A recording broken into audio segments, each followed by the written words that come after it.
You are listening to ChartingWealth.com for Friday, the 26th of June, 2015. Where do we always start? IYY. But we don't always start with the 4-hour chart. We start with the 2-day chart.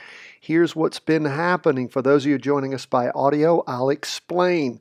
On the 19th, we had a bump up followed by the 23rd. And again, we're looking at 2-day candles. We have a big chart and a smaller chart. The big chart sets us the trend. The smaller chart helps us figure out when to get into the market, the index, the commodity, whatever it might be. Now, we are looking first and foremost at IYY. That is the total market. It is an ETF, an exchange-traded fund that tracks the total market. What do we have going on? Well, on the 19th and the 23rd, huge green candles, meaning a lot of upward movement in the market based primarily upon the Federal Reserve Board saying that they were not going to jack up interest rates anytime soon, and when they do, it's going to be slight. So, based upon the fact that we really don't make anything in our country anymore and everything's about free money to banks apparently, again, take my words as you wish, that is what boosted the market up, free money. And once that sort of shook out, the market digests things, we started seeing, and we've got the candle on the 25th of June, the 2-day candle. What ended up happening is we started seeing some significant down movement. In fact, it broke our 2-day trend line over the last couple of days, and I told everyone yesterday that we need to look for buy-in points. Why? Because we have a crossover going down on the 23rd. We have the derivative oscillator is negative on the 2-day chart, so we are looking for a reversal in the 4-hour chart, that is the half-day chart, to find a time to buy in. Well, what did we see? We saw, starting this morning, crossing over, going down on the 2-day, on the 2-day trend line. We see that on the 4-hour chart. A good buy-in point would have been somewhere around 106.89 or so. If you did that, of course, the market ended up with a low today of 106.15. It crossed over going down, derivative oscillator accelerated, and we have a down market confirmed by both the IYY 4-hour chart and the 2-day chart. The real trick is watching the 2-day trend line be violated with the 4-hour chart going in the same direction, that 4-hour candle violating it. That's how we say, hey, this might be a good time to get in. Hopefully a lot of you were doing what I talked about yesterday, and that is taking your virtual trades and making those. Again, we don't give advice. We are not a stock calling service. We are not telling you to go out and spend your money, but we're happy to have you participate when you are doing virtual trades and practicing and learning how to do this on your own. And again, how do you open up a virtual account? You can go to any online broker. You can put in minimal amount of information. It'll cost you no money. You can sign up, open up your own virtual account, and become an instant play money millionaire. So that's where we ended up on IYY. Some of you might be saying, hey, wait a minute. How in the world do I make money when the market goes down?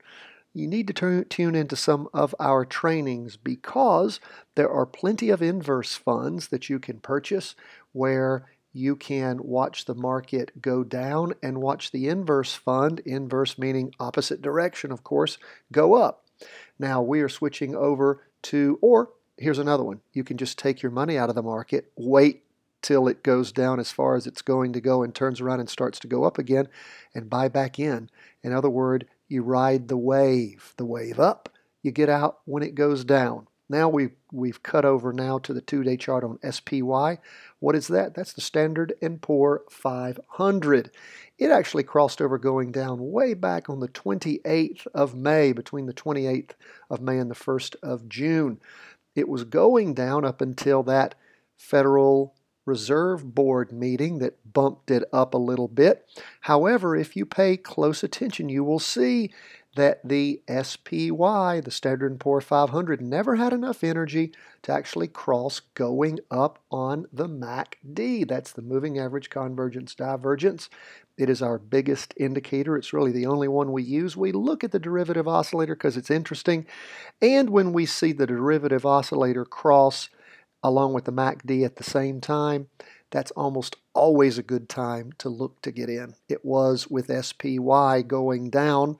You can see that it happened before there was a lot of down movement. If you would have paid attention to that and gotten in, you would have seen a lot of down movement and you would have done quite well. Getting back to what's been going over the last few days, on the 19th, the big bump up followed by the 23rd, and then of course starting on the 24th and 25th, you see the candle moving down, violating the 2-day upward trend line. If we revert over to our 4-hour chart, same kind of thing we talked about yesterday.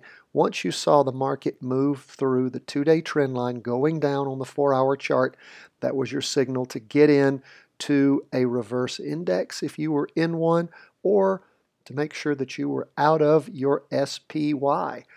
So that the market can go down without you losing anything if you had not already sold your position. Again, we're talking about virtual trades. We do not give trading advice. We are not a stock calling service. We are an educational website, and we're happy to provide education and happy to have you make lots of money in your virtual trades. So that's where we are on SPY, confirmed downtrends on the 4-hour chart and the 2-day chart, just where we like to be.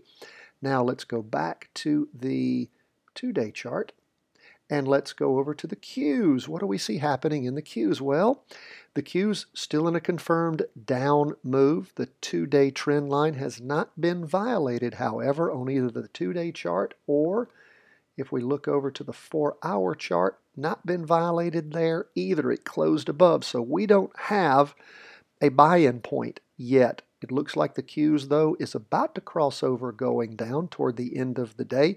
Significant down move. In fact, there was a lot more of a down move on the Qs than the market ended up. We have a long wick. For those of you who don't really know what candlesticks are about, please go to chartingwealth.com, or you can go to Twitter or Facebook and you can look back in time. You can see our training on candlesticks. We talk about what wicks are. A wick at the bottom of a candle means that the bears were able to push the market down significantly, but the bulls were able to push it up. That means that there was a lot of negative pressure, but it was relieved by a bunch of positive pressure, pushing the price back up. That's what we saw happened over the afternoon. However, still the market was down. It did push down in the afternoon on the Qs, enough to actually trigger a reversal in the derivative oscillator. But what really we look at is a crossing over going down on the MACD, which looks like it's about to happen. So pay attention. If you like the Qs like I do, QID is an actual inverse fund of the Qs that I find myself looking at and buying often. The QID, if indeed you see a crossing over going down on the Qs 4-hour chart tomorrow, going through the 2-day trend line, that might be a signal for you to do a virtual trade on QID. See what you can do with that reverse index. Practice that. Now, let's range back out to the 2-day chart, and the last thing we're going to look at is squirrely gold. What has gold done? Well, we've got a 2-day trend line that we drew going down on gold, and we see that gold has crossed over between the 19th and the 23rd going down. Gold bumped up just like everything else did in the market on the 19th, but on our 2-day chart, 2-day candles, but it did not even hold it through the 23rd. It started moving down and has continued to move down, actually crossed over going down between the 19th and the 23rd on the 2-day chart.